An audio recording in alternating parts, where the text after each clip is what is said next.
Bueno, este domingo se conmemoró el Día Internacional del Trabajador y la CUT convocó a marchar en distintas ciudades del país. Además, también hizo un anuncio, un paro nacional para el 31 de mayo. Vamos a conversar de este tema y otros también que están relacionados en esta materia. Nos acompaña el vicepresidente de la Central Unitaria de Trabajadores, Norberto Díaz. Gracias por estar junto a nosotros. Gracias a ustedes por la invitación.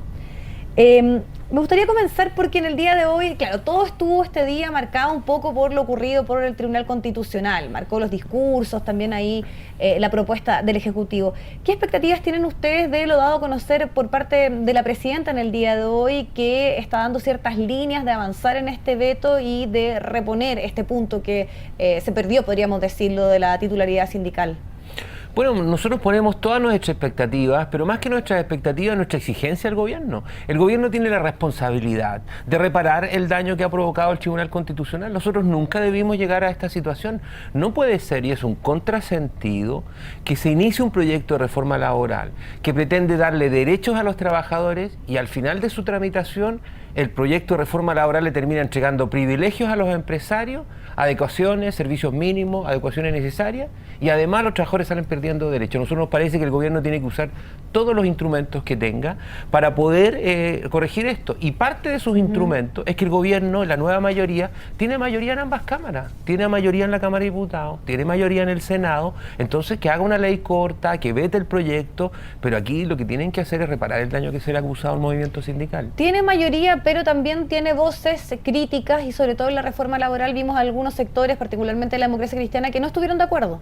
¿Cuánto también fue determinante en el tema eso? Porque cuando se escucha a la oposición, se argumenta que se les había advertido al gobierno de que se podía caer este punto, que podía ser inconstitucional, y siempre además también se hace mención a aquellos senadores que estuvieron en contra de la democracia cristiana. A ver, yo diría tres cosas en esta materia con mucha, con la mayor claridad posible. Primero, el gobierno recibió fuego amigo. Durante la tramitación de este proyecto fue chantajeado por sus propios parlamentarios para modificarlo, y el gobierno ahí tiene una responsabilidad, porque se llenó de señales al empresariado y a los sectores más conservadores y terminamos con el proyecto cayéndose igual. Entonces los esfuerzos que ellos hicieron también fueron inútiles, porque se hicieron gestos, señales, le pusieron letra chica, cosas que no valía la pena. Lo segundo, la responsabilidad de lo que ha pasado hoy día es del Tribunal Constitucional, pero lo que no puede hacer la nueva mayoría es eludir esa responsabilidad, porque si bien este es un tribunal de mala composición, este tribunal es totalmente parcial. La Renovación Nacional hoy día ha reclamado por lo del proceso constituyente, que la gente es parcial. ¿Qué más parcial, perdónenme, en el Tribunal Constitucional que un exdiputado de la UDI como el señor Letelier, que está siendo investigado por el caso Penta del financiamiento ilegal? ¿Qué más parcial que en este tribunal todos sabemos que antes de entrar hay 5 de derecha y 5 de centro izquierda? Ese no es un tribunal, ese es un empate que jugado antes. Pero tercera, es la instancia que en este momento se tiene, que también por la cual se ha recurrido en otras ocasiones. Sí, lamentablemente, pero cuando se ha recurrido... Por parte de quienes ahora están en el gobierno también. Claro, pero mira, veamos cuándo se ha recurrido. Se recurrió el 2005. A este Tribunal Constitucional se le dieron más atribuciones el 2005 porque la derecha también chantajeó a la nueva mayoría en su minuto, porque había que eliminar la inamovilidad de los comandantes en jefe, porque había que modificar el nombramiento de una serie de cosas, había que eliminar el Consejo de Seguridad. El precio de eliminar una herencia de Pinochet, como fue el Consejo de Seguridad Nacional, fue tener un Tribunal Constitucional empatado. No nos engañemos. En este país se ha construido una democracia en donde todas las instituciones están empatadas. El Consejo Nacional de Televisión, esta institución, el Tribunal, entonces son como instituciones medias hipócritas, y tengo que decirlo porque todos sabemos que hay un empate. Y lo tercero, que aquí también en este reclamo hay una tremenda responsabilidad de la derecha. Yo lamento la actitud que ha tenido la derecha, que ha prestado sus votos particularmente para defender los intereses del empresariado y los grandes grupos económicos. Y quiero decir además que yo lamento y echo de menos al Andrés Alamán, que peleó con los poderes fácticos, porque hoy día hemos visto, todos hemos sido testigos, cómo al final el senador Andrés Alamán termina capturado por los mismos intereses económicos que lo tuvieron viviendo fuera de Chile cuando él intentó construir una derecha democrática. Yo aspiro a que gente de derecha también defienda los derechos laborales y no pase ahora que terminan solo poniéndose del lado de los empresarios. Ahora, durante todo este proceso, la propia reforma laboral ha tenido un desgaste, podríamos decirlo. Cuando se comienza a hablar el tema y se recurre a ciertos estudios, tenía un apoyo, había cierta confianza, pero en el último tiempo, además también marcado por lo ocurrido en el Tribunal Constitucional, la misma discusión parlamentaria que fue también bien compleja, con momentos bien críticos, no hay mucho apoyo a la reforma laboral por algunos estudios que se han hecho. ¿Por qué se da esta...? A ver, yo diría que en eso hay que hacer una mirada un poquito más generosa y horizontal. ¿En qué sentido? Durante 35 años, el empresariado ha tenido el poder de los medios de comunicación.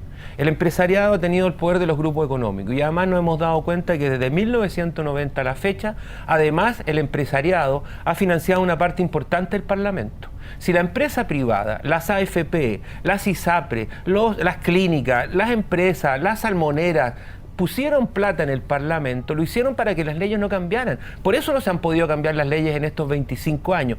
Eso ha sido acompañado también de una campaña mentirosa, porque cada vez que se habla de derechos laborales o de sindicalización o derecho a negociar colectivamente, el empresariado hace una campaña asustando que se va a perder el empleo, que en Chile van a haber crisis. Nosotros no queremos ni paro, ni crisis, ni conflictos, ni huelgas. Nosotros lo que queremos, lo mismo que pasa en Alemania, en Francia, en Portugal, en España, en los países desarrollados que han obtenido calidad de vida más alta que la nuestra, que la gente tiene derecho a organizarse, a negociar colectivamente y de ser necesario, solo de ser necesario, a ejercer la huelga cuando la avaricia rompe el saco. Nosotros queremos acuerdos con el empresariado, pero sobre la base de organizaciones sindicales que defiendan la justa distribución de la riqueza en este país, que es lo que no pasa. Mira, Europa está en crisis. En Alemania, Alemania sostiene Europa. En Alemania solo los sindicatos negocian colectivamente, solo los sindicatos tienen derecho a huelga y en Alemania hay titularidad sindical, por tanto solo reciben los beneficios de la sindicalización los que están en el sindicato. Y nadie me puede decir a mí que en Alemania gobierna el Partido Comunista o que hay una economía marxista, una economía social de mercado con una alta tasa de sindicalización en el proceso democrático. Ahora, ¿y qué responde usted a aquellos que sienten que también la CUT es más bien un grupo también fuertemente politizado y que también tiene genera cierta desconfianza en algunos representantes también de otros gremios de los trabajadores? Lo veíamos también, hoy hubo una movilización en paralelo que señalaban que la CUT representaba al gobierno, que ellos sentían además que esta reforma tampoco era buena, y se lo pregunto porque claro, siempre cuando se ponen las cifras sobre la mesa, en nuestro país la sindicalización es muy baja. Entonces también, ¿qué reflexión hace la CUT de lo que ha sido en estos últimos años que lo ha llevado a tener una sindicalización baja y además también poco representativa del mundo de los trabajadores? Bueno, yo lo primero que yo te quisiera decir es que nosotros tenemos que hacer mucho más porque la CUT sea más representativa, más democrática, más unitaria. Segundo, probablemente en este proceso, como toda organización humana, la CUT ha cometido errores, probablemente exceso de confianza, falta de audacia, no sé, pero nosotros hemos hecho un esfuerzo por empujar este proyecto de ley desde un principio. La nueva mayoría no quería reforma laboral, tuvimos que pelearla en la campaña presidencial. Después, durante el primer año, tuvimos que pelear que salga el primer año, y cuando salió el primer año, venía lleno de letra chica, venía con trampa, venía con criminalización de la huelga. Todavía no sabemos a quién se le ocurrió ese gracioso proyecto de reforma laboral del 29 de diciembre del 2014. Se corrigió. Ahora, en estos años ha habido poca sindicalización, sí, probablemente por nuestros errores, pero también en este país no hay sindicatos porque la gente tiene miedo, porque la gente cuando arma un sindicato la despiden, no la promocionan.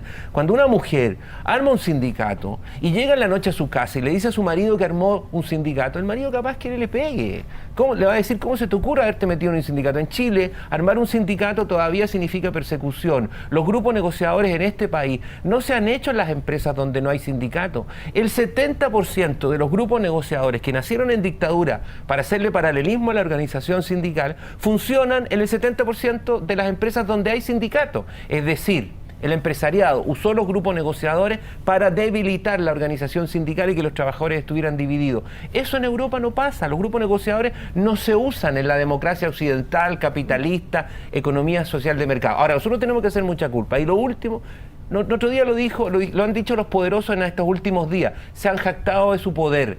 nosotros hemos tenido todo en contra. A nosotros no solamente nos mataron más de 300 dirigentes sindicales, y eso la gente a veces, es bueno recordarlo, aun cuando siempre estas cosas son medias tristes, pero es bueno no olvidarlas, sobre todo un 1 de mayo. Nosotros hoy día recordamos a dirigentes sindicales norteamericanos que fueron colgados días después de un 1 de mayo por haber ejercido una huelga, y rendimos honores nosotros a ellos y a todos los que luchan a través del canal de ustedes. Ellos peleaban por 8 horas para trabajar, por 8 horas para descansar y por 8 horas para la familia. Nosotros hemos tenido todo en contra en estos años y probablemente tenemos que hacer un esfuerzo por aumentar nuestra sindicalización. Ahora también no se puede dejar de desconocer el momento y el contexto económico, podríamos decirlo. Las últimas cifras de empleo no han sido alentadoras, hay preocupación. ¿Qué pasa con eso? Cuando también algunos sienten que en estos momentos la reforma laboral también estaría afectando temas como, por ejemplo, el empleo. A ver, yo creo que en eso hay una conversación que es bien parcial. Por eso cuando ellos dicen que nosotros estamos sobreideologizados, yo me preguntaría, ¿no es el empresariado el que está sobreideologizado? Que cuando nosotros vamos a avanzar en derechos laborales, ellos al tiro dicen que se va a perder el empleo. Te voy a poner el ejemplo de Alemania. Alemania hace 4 años atrás, los trabajadores se pusieron de acuerdo con los empresarios y todos se bajaron el sueldo, a cambio de que no hubiera políticas de despido. Y no hubo despido. Todo el mundo se ajustó el cinturón para sostener y pasar la crisis en Europa. Pero de un lado u otro aquí algunos señalan que efectivamente lo que está pasando tiene relación con las reformas y otros más bien dicen no, obedece a un contexto internacional. Pero lo que sí hay cierta certeza que hay un momento de mayor contención económica. O sea, hay ajuste fiscal, hay muchas medidas y muchas promesas que se están evaluando. Entonces, ¿qué pasa en esa materia con respecto a la reforma laboral? Cuando muchos dicen tal vez no es el momento porque puede generar justamente en aquellos grupos, el empresariado, mayor incertidumbre y por lo tanto menos empleo. Mira, lo que hace una familia, nosotros deberíamos como país hacer lo mismo que hace una familia cuando tiene un hijo que ha entrado en la droga, o cuando tiene un familiar que es alcohólico, o cuando tiene algún familiar que está enviciado con los casinos de este país o que tiene problemas. Las familias en Chile cuando tienen problemas lo que tienen que hacer es juntarse en la mesa y tratar de resolverlo. Lo que nosotros deberíamos hacer con el empresariado, pero de verdad en una mesa de igual, en una mesa de imposiciones, donde ellos imponen sus leyes, su poder, sus colusiones, sus trampas, y nosotros tenemos que aceptar la violación de los derechos laborales. Lo que hacen los países cuando tienen problemas es colocarse de acuerdo. Y para ¿por qué eso no colocarnos está ocurriendo en nuestro país? Porque yo la misma creo que hay OCDE mucha dice avaricia, perdóname, hay mucha avaricia. Tú has sido testigo, los canales han denunciado las utilidades de las ISAPRES, las utilidades de la banca. Habían mesas en las cuales se sentaban los trabajadores con los empresarios, por lo menos hubo ciertos avances. Hay algunas mesas y en que un momento son pocas. Esa política, si bien para muchos fue cuestionada, logró ciertos avances y buscaba justamente que hubiesen ciertos acuerdos. Pero esos avances, perdóname. ¿Por qué ahora, por ejemplo, no está la posibilidad de sentarse a conversar o de avanzar o de presentar cada uno su punto de vista? Nosotros llevamos mucho tiempo esperando. Han pasado 26 años del retorno a la democracia y aún no se modifican las leyes que se heredaron de la época militar. Mira, no es posible que en Chile uno de cada dos trabajadores, el 70%, que uno de cada dos trabajadores chilenos gane menos de 450.000 pesos líquidos. Eso significa que la riqueza se ha repartido mal, porque todos ese es un punto súper interesante que usted está tocando. Todos tienen utilidades menos los trabajadores. Utilidad a la banca, utilidad a la ISAPRE, utilidad a la farmacia, utilidad a la CMPC, que se acaba de coludir con nosotros. O sea, ellos que hicieron trampa, que jugaron con las cartas marcadas, tienen utilidades y no las tienen utilidad haciendo trampa. Ahora, y no la reparten con los trabajadores. Eso es lo que reclamamos. Detengámonos en ese dato que es súper relevante y que muchas veces plantea la problemática que sienten muchos trabajadores en estos días, que tienen que ver con el nivel de remuneraciones. Mucha gente que está sin contrato, cerca de un millón de personas trabaja en nuestro país y no tiene contrato. Diferencia de sueldo entre hombres y mujeres gigante, a un mismo cargo. Esta reforma laboral, ¿cómo podría beneficiar a aquellos trabajadores que ganan menos en nuestro país o estos temas de los cuales estamos hablando, que estamos conversando en este momento? Bueno, siempre. ¿De qué manera se avanza? Por ejemplo, con la titularidad sindical. Se avanza en la medida que nosotros fortalecemos los sindicatos. Si los sindicatos no han podido avanzar en muchos casos, en primer lugar porque cuando iban a una negociación empezaban de cero, no había una ley de piso mínimo. Ahora va a haber una ley de piso mínimo complementaria al 369 que permite congelar los beneficios y partir para adelante. Cuando los periodistas, los sindicatos de periodistas negociaban en este país, como fue el Mercurio y la Estrella hace 3 años, los chicos partían de cero porque la respuesta del Mercurio era todo de nuevo, después de haber estado 10 años peleando. Ahora va a haber ahí hay un avance, pero lo que sin lugar a duda le genera más avance a los trabajadores es que haya más sindicatos y más amparo en la negociación colectiva. Nos van a decir siempre que no todo el mundo en Europa está sindicalizado, lo cual es cierto, pero las tasas de sindicalización en Europa superan el 25-30%, pero lo que es más importante, la gente que nos escucha para que lo entienda, lo más importante en Europa es la cobertura que tú tienes sobre la negociación colectiva.